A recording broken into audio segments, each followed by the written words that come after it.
Boeing Starliner సేఫ్గా భూమి మీదకి వచ్చేసింది. ఎలాంటి ఆటంకాలు లేకుండా, ఎలాంటి ప్రాబ్లమ్స్ క్రియేట్ చేయకుండా ముందుగా ఎక్కడైతే అనుకున్నామో అక్కడే క్షేమంగా ల్యాండ్ అయింది. అయితే ఈ ల్యాండింగ్ను చాలామంది ఎక్స్పెక్ట్ చేయలేదు సేఫ్గా ల్యాండ్ అవుతుంది, ఎందుకంటే అందులో ఉన్న టెక్నికల్ ప్రాబ్లమ్స్ కారణం. మరి అందరి అంచనాలు ఎలా తప్పాయి? నాసా ఎక్కడైనా మిస్కాల్కులేషన్ చేసిందా? సునీత విలియమ్స్, బుష్ విల్మోర్లను అంతరిక్షంలోకి తీసుకెళ్లిన బోయింగ్ స్టార్లైనర్ స్పేస్ క్రాఫ్ట్ సేఫ్గా తిరిగి వచ్చేసింది. ఈ స్పేస్ క్రాఫ్ట్ ల్యాండ్ అయ్యే వరకు నాసా, బోయింగ్తో పాటు చాలామంది సైంటిస్టులు ఊపిరి బిగబట్టుకుని కూర్చున్నారని చెప్పాలి. ఇండియన్ టైమ్ జోన్ ప్రకారం 9:30 గంటలకు న్యూ మెక్సికోలోని వైట్ శాండ్ స్పేస్ హార్బర్లో ల్యాండ్ అయింది.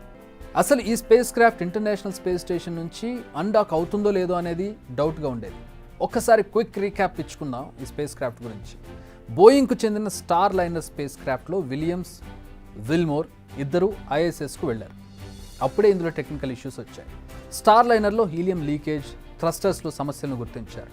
ఆ తర్వాత ఈ స్టార్ లైనర్ నుంచి వింత వింత శబ్దాలు రావడం ప్రారంభమైంది. దీంతో వారిద్దరిని స్పేస్లోనే ఉంచి కేవలం స్పేస్ క్రాఫ్ట్ను వెనక్కి తీసుకురావాలని డిసైడ్ అయింది నాసా. అయితే హీలియం గ్యాస్ లీక్స్ కారణంగా అసలు అన్డాక్ అవుతుందా అనే డౌట్స్ మొదలయ్యాయి. బట్ ఐఎస్ఎస్ నుంచి సక్సెస్ఫుల్గా అన్డాక్ అయింది, అంటే రిలీజ్ అయింది.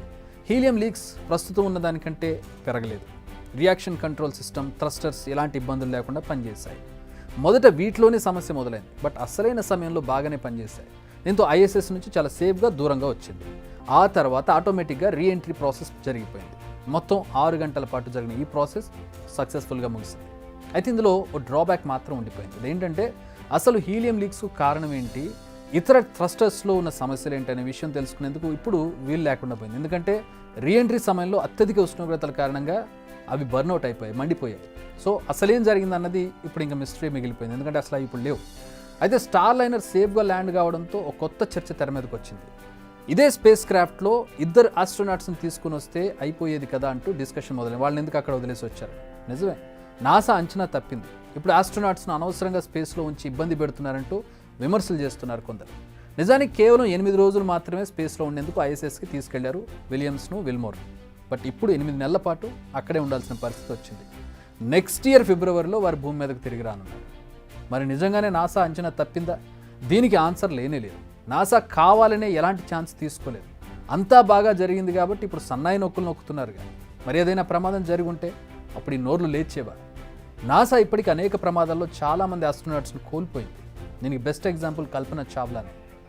అందుకే కష్టమో నష్టమో అసలు ఛాన్స్ తీసుకోవద్దు అనుకుంది, అదే అమలు చేసింది. అందుకే క్రాఫ్ట్ను మాత్రం తీసుకొచ్చింది. అయితే ఈ ఇష్యూతో తాము చాలా కొత్త విషయాలు నేర్చుకున్నామంటుంది నాసా. అటు బోయింగ్ కూడా ఇలాంటి ప్రకటన చేసింది. అయితే బోయింగ్ ఫ్యూచర్ ప్లాన్స్కి మాత్రం కాస్త బ్రేక్ పడింది. నియర్ ఫ్యూచర్లో తాము చేపట్టే ప్రయోగాలను మరోసారి రివ్యూ చేసుకుంటామని చెప్పింది బోయింగ్. అంతేకాదు నాసాతో తమ ప్రయాణం కొనసాగుతుందని ప్రకటించింది.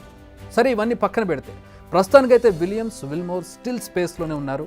మరో 5 నెలల పాటు అక్కడే ఉండనున్నారు కూడా. స్పేస్ ఎక్స్ క్రూ 9 రాకెట్ వారిని పికప్ చేసుకుని వారిని స్పేస్ జర్నీ కంటిన్యూ చేస్తూ కిందకి తీసుకొస్తుంది. నిజానికి ఇలా అన్వాంటెడ్, అన్ఎక్స్పెక్టెడ్గా స్పేస్లో గడపాల్సి రావడం ఇదే తొలిసారి.